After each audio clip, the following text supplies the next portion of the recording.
और बेटी को शादी अच्छे घर में ना कराने के कारण वो सुसाइड कर लेते हैं, फांसी लगा लेते हैं। आप वैसे लोगों के लिए चिंतित होंगे तो निश्चित रूप में हम बेटियों का ज़िंदगी बसाने का काम करेंगे। जान होती है बेटियाँ, दो परिवारों की मान होती है बेटियाँ। जबर सिंह के द्वारा जो सामूहिक विवाह कराया जा रहा है तो उन ऐसे माताओं पिताओं को आप क्या कहेंगे आदित्य जी इस सामूहिक विवाह के बारे में? नमस्कार। परिवर्तन तक के पहले सभी दर्शकों को बहुत बहुत नमस्कार। यह जो सामूहिक विवाह बाबा बासुकीनाथ सेवा समिति के द्वारा हो रहा है, यह मानवता हित के लिए काम हो रहा है। अच्छा।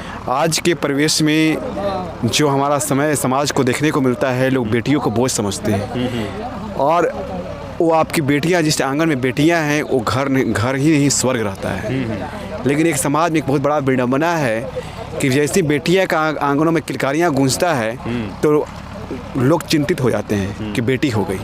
अरे बेटी उस घर में होती है जिसके घर में सौभाग्य होता है।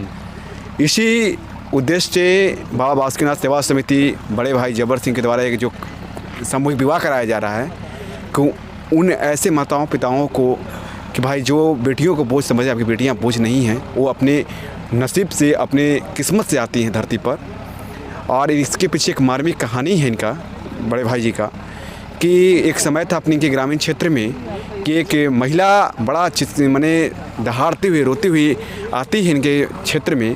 पता चलता है भाई ये महिला क्यों रो रही है, तो पता चलता है कि ये पैसा इकट्ठा करना चाह रही है क्योंकि इसकी बेटी की शादी आपको साइकिल की वजह से कटने के कगार पर है और वही पैसा को इकट्ठा करके और साइकिल देना चाहती है। दहेज के लिए भी जो है से आजकल जो बहन बेटियों को जो शादी नहीं होती। जी।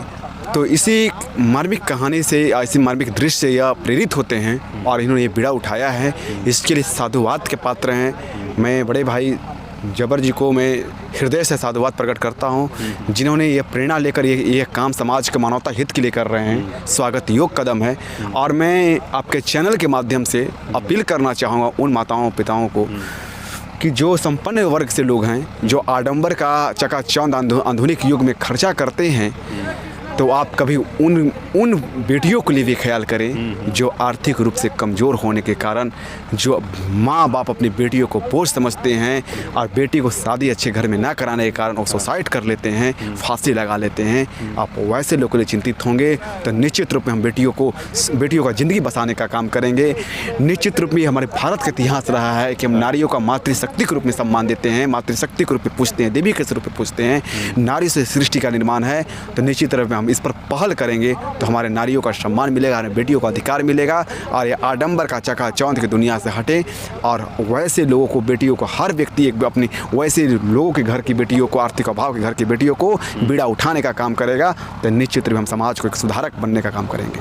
आपके नज़र से क्या सरकार भी कहती है बेटी बचाओ बेटी पढ़ाओ जी, तो क्या विफलता है? क्या सरकार विफलता की ओर जा रही है कि आप लोग को जो है बाबा बासुकीनाथ सेवा समिति की ओर से दहेज रहित विवाह कराने का मकसद? देखिए पुरुषोत्तम जी, ये सिर्फ सरकार का ही बीड़ा नहीं है।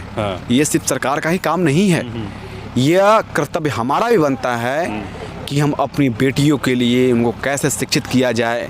आज के समय में लोग बेटियों को पढ़ाना नहीं चाहते हैं कि भाई बेटियों को मैट्रिक कर दिया बहुत हो गया बेटी। लेकिन आज के परिवेश में जितना बेटियां आगे जा रही हैं, किसी भी क्षेत्र में बेटियां नाम रोशन कर रही हैं, समाज में एक नया संदेश जागृत कर रही हैं, तो बेटियां, ये सरकार का ही जो बेटी पढ़ाओ बेटी बचाओ को जो आपने स्लोगन दिया, इस सरकार का ही काम नहीं है। अगर हर नागरिक ये कर्तव्य को निर्वहन करने लगे तो निश्चित रूप में सरकार जो पहल कर रही है इसको हम सार्थक करने में साबित होंगे। और बाकी जो है से कहते हैं कि माँ बाप की जान होती है बेटियाँ, दो परिवारों की मान होती है बेटियाँ। तो इस बाबा बासुकीनाथ सेवा समिति के दहेज रहित विवाह के बारे में आप क्या सोचते हैं? क्या इन्हें आगे भी योगदान देना चाहिए? आप सभी कमेंट सेक्शन में कमेंट करके ज़रूर बताएं। और इस 18 जनवरी 2025 को सामूहिक विवाह महोत्सव में आने के लिए यह पंचदेव धाम मंदिर में आएँ और अपना सहभागिता निभाएं। जय हिंद।